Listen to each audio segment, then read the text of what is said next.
Ezequiel 36 foi um profeta do Velho Testamento. Ele teve uma visão da nova aliança. Então ele diz assim: eis que vem dias, né? Deus falando, diz o Senhor, que eu farei uma nova aliança com a casa de Israel. Não a aliança que fiz com vossos pais quando os tirei da terra do Egito. Eles não permaneceram na minha aliança e eu não tentei para eles.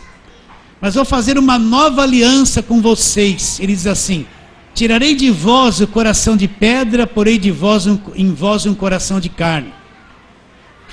Dar-vos-ei espírito novo, e farei com que o meu espírito habite em vós, e fareis com que andeis nos meus estatutos. Então é isso que acabamos de cantar. Ele disse lá no passado, milhares de anos atrás, que ele faria uma nova aliança. Ele tiraria de nós o coração de pedra. O que é o coração de pedra? Aquele estado interior endurecido, que não crê em Deus, que não entende Deus, que não quer saber de Deus, que é rebelde contra Deus. Esse é o coração de pedra. Ele disse que removeria isso das pessoas e poria dentro de nós um coração de carne. O que é um coração de carne? Uma sensibilidade com as coisas de Deus. E ele diz que poria dentro de nós um espírito humano novo, e faria com que o espírito dele habitasse dentro de nós. Aí sim nós iríamos andar nos estatutos dele. E qual é o estatuto dele? A nova aliança. Só um coração novo é que pode andar na nova aliança, quem nasceu de novo. Por isso que cantamos: trocou meu coração por um novo coração. Vamos cantar. Então vamos à palavra da ceia. Hoje eu não vou dar continuidade em Colossenses, porque não vai dar tempo. Então vamos só um pensamento sobre a ceia, que é muito importante. Então abra lá a sua Bíblia em 1ª carta de Pedro, 1ª de Pedro, no capítulo de número 1. Nós vamos ler do versículo 13 até o 21. 1ª de Pedro 1, versículo 13 até o 21. Eu vou ler. Por isso, cingindo o vosso entendimento. Olha como ele começa dizendo: cingindo o vosso entendimento, sede sóbrios, e esperai inteiramente na graça que vos está sendo trazida, na revelação de Jesus Cristo. Como filhos da obediência, não vos amoldei as paixões que tinhais anteriormente na vossa ignorância. Pelo contrário, segundo é santo aquele que vos chamou, tornai-vos também vós mesmos santos em todo o vosso procedimento, porque está escrito: sede santo, porque eu sou santo. Ora, se invocais como Pai aquele que sem acepção de pessoas julga segundo as obras de cada um, portai-vos com temor durante o tempo da vossa peregrinação. Agora, abra os teus olhos para entender o que ele vai dizer agora. Olha, isso é muito importante. Sabendo que não foi mediante coisas corruptíveis, como prata, né, ou ouro, que fostes resgatados do vosso fútil procedimento, que vossos pais vos legaram, mas pelo precioso sangue, como de cordeiro sem defeito e sem mácula, o sangue de Cristo, conhecido com efeito antes da fundação do mundo, porém manifestado no fim dos tempos por amor de vós, que por meio dele tendes fé em Deus, o qual ressuscitou dentre os mortos, e lhe deu glória, de sorte que a vossa fé e esperança estejam em Deus. Vamos orar. Pai querido, poucos versículos, mas com tanta verdade, Senhor. Aqui está estes meus visitantes, essas irmãs, esses meus irmãos, o povo da igreja. Vem abrir o nosso entendimento. Senhor, se alguém não viu isso ainda, que ele venha ver, que ele venha enxergar. Queremos ver, Senhor, não ver uma religião e nem uma igreja organizada, mas queremos ver a verdade da tua palavra. Nesta confiança nós oramos pela fé em nome de Jesus. Fala assim, amém. Então a tônica é isso, versículo 18. Presta atenção, nós vamos participar da ceia. E o que é a ceia? Não existe ceia da vitória, ceia da conquista, ceia da prosperidade. Inventaram um monte de nome para a ceia que não existe. A verdadeira ceia, Paulo fala, é trazer à memória a morte do Senhor. Até quando nós temos que fazer isso? Até que Ele venha. E anunciar o que é a morte do Senhor. A morte do Senhor na cruz é a pregação do Evangelho, não da lei, mas do Evangelho. Então eu preciso saber o que é anunciar a morte do Senhor. O que é e qual o efeito que a morte do Senhor trouxe para a minha vida. O quanto esta morte na cruz me libertou e me salvou. Eu preciso entender isso. Então a ceia não é só tomar o cálice, comer o pão, fechar os olhos e eu vou prosperar, a porta vai se abrir, eu vou sair do vermelho, que nem você ouve constantemente. Isso não é ceia. A ceia é relembrar o que Jesus fez na cruz por cada um de nós. Então eu quero mostrar um aspecto da morte do Senhor Jesus, que já já nós vamos participar da ceia. Ele fala assim: sabendo que não foi mediante coisas corruptíveis, como ouro ou prata. Por que ele cita ouro ou prata? Porque eram as coisas de maior valor daquele tempo, era uma moeda corrente, as moedas de prata. Jesus foi vendido por 30 moedas de prata. Se fosse hoje, ele diria assim: euro, dólar, real, né? Uma coisa que seria fácil de entender do nosso tempo. Então ele fala assim, ó, sabendo, que nós temos que saber, que não foi mediante coisas corruptíveis como ouro ou prata, que fostes resgatados. Olha o tempo do verbo, é isso que você tem que crer. Pedro não está dizendo que nós vamos ser resgatados, mas ele diz que já houve um resgate, que nós já fomos. Para quem ele está escrevendo isso? Para a igreja. Ele não está dizendo isso aqui para incrédulos, pessoas que não conhecem a Deus.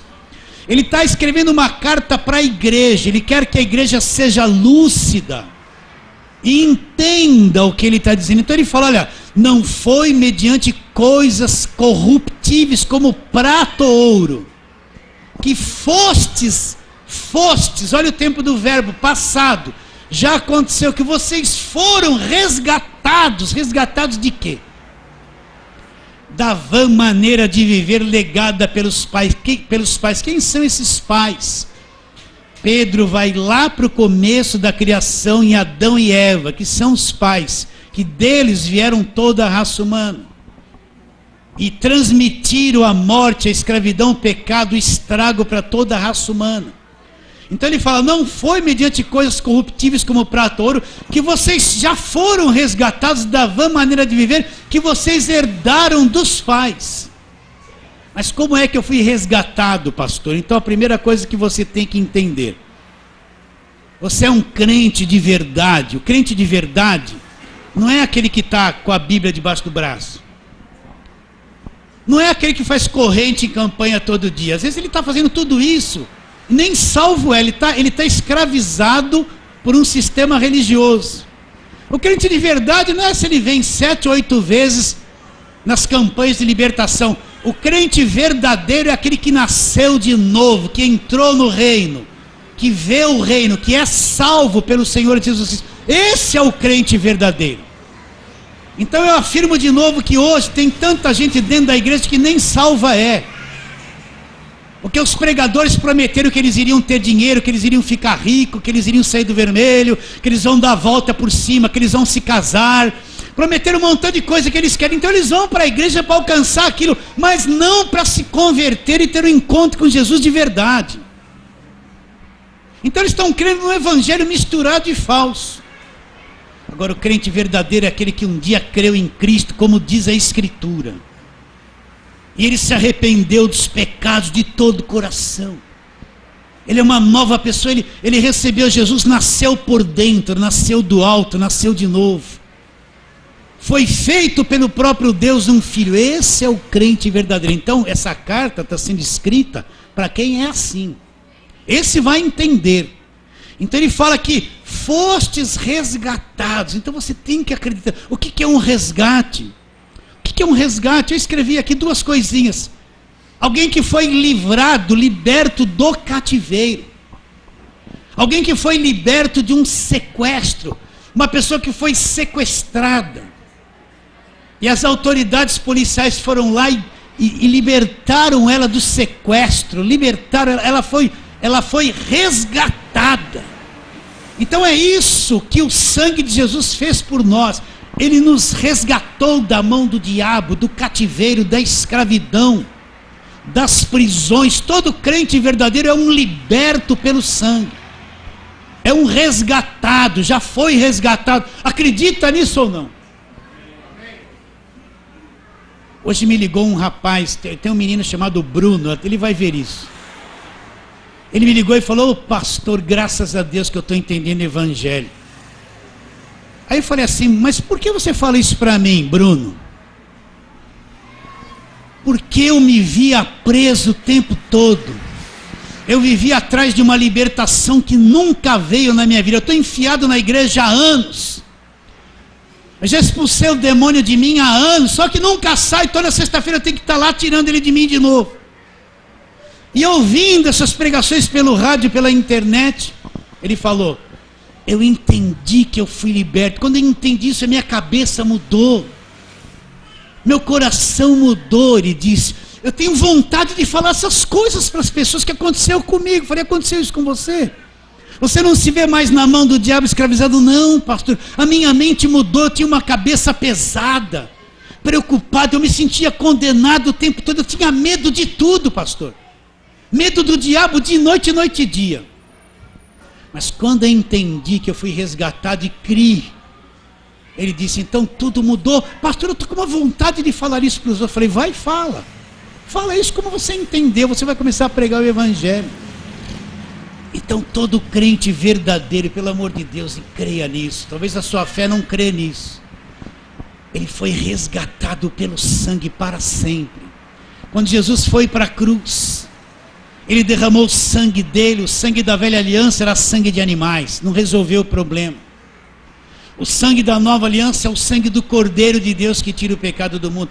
Com este sangue perfeito, sangue puro, sangue de Deus, ele nos resgatou. Quando a pessoa crê de todo o coração, essa pessoa é resgatada da vã maneira de viver, resgatada da escravidão, resgatada da mão do diabo, resgatada dos cativeiros, das prisões para sempre. Olha como é poderoso. Agora, como aconteceu isso? Na cruz. Então a ceia anuncia a morte do Senhor. Então o que é anunciar a morte do Senhor? Um aspecto: o sangue foi derramado lá. E você, crente, foi resgatado. Se você entender isso, a tua cabeça vai mudar. "Pastor, a minha cabeça é o problema." Então deixa eu te ensinar uma coisa. Primeira coisa, quando a Bíblia fala de renovar a mente, o que ela está falando? O que é renovar uma mente e ter uma mente nova? É começar a reagir contra esses pensamentos velhos, antigos, que estão na tua cabeça. Esses pensamentos de medo, de morte, de tristeza, de angústia. Essas coisas erradas que estão na tua cabeça. Primeira coisa, quando eu entendo a verdade, eu tenho que começar a combater esses pensamentos errados que estão na minha cabeça. Mas combatê-los como? Com a verdade da palavra de Deus, com o evangelho, com a verdade. Então eu tenho que começar a mudar a minha mente. Se Cristo diz que me libertou, Ele me libertou. É isso que eu vou pensar, nisso que eu vou acreditar. Aí durante a semana eu vou dizer: "Não, você está preso nisso, você está preso." Não estou preso, Cristo disse que me libertou. Aí começa a mente renovada. Você vai substituindo esses pensamentos velhos pelos pensamentos da palavra de Deus. Se você não se aplicar a isso, o problema é que a maior parte aceita essa coisa velha na cabeça e se acha assim. Aceita que está fraco, que está sempre a mesma coisa, que o mal, o diabo está na vida dele. E ele fica assim. Ele não vê a hora de chegar na sexta-feira da libertação para tomar um passe evangélico, para invocar o demônio para ser liberto. Porque ele crê nisso, a cabeça dele foi feita assim. Mas você foi resgatado pelo sangue, meu irmão. Ele não tem interesse em nada do que você tem. em nada. O meu interesse é que você conheça a verdade e viva pela verdade. Então olha que Pedro diz, você acredita, está escrito, isso aqui está na palavra de Deus, está escrito, não sou eu que estou inventando, não, está escrito. Então você foi. Se você é um crente de verdade, foi, sabendo, nós temos que saber o quê? Que não foi mediante coisas corruptíveis como prata ou ouro que fostes resgatados da vã maneira de viver do vosso fútil procedimento, que vossos pais vos legaram. Mas como que eu fui resgatado? Mas pelo precioso sangue, como de um cordeiro, sem defeito. A mente de Pedro vai lá para o cordeiro de Êxodo 12, da Páscoa. E ele vê Jesus agora como, olha, mas pelo precioso sangue como de cordeiro, sem defeito e sem mácula, o sangue de Cristo. Então agora nós vamos participar da ceia. Você vai comer do pão e vai beber do cálice, o cálice da nova aliança, do Novo Testamento. Então qual o pensamento principal que nós vamos trazer à memória agora? Anunciar que na morte do Senhor Jesus na cruz, o sangue dele derramado me resgatou para sempre. Eu sou um resgatado, sou um liberto. Acredita nisso ou não? Então fala amém.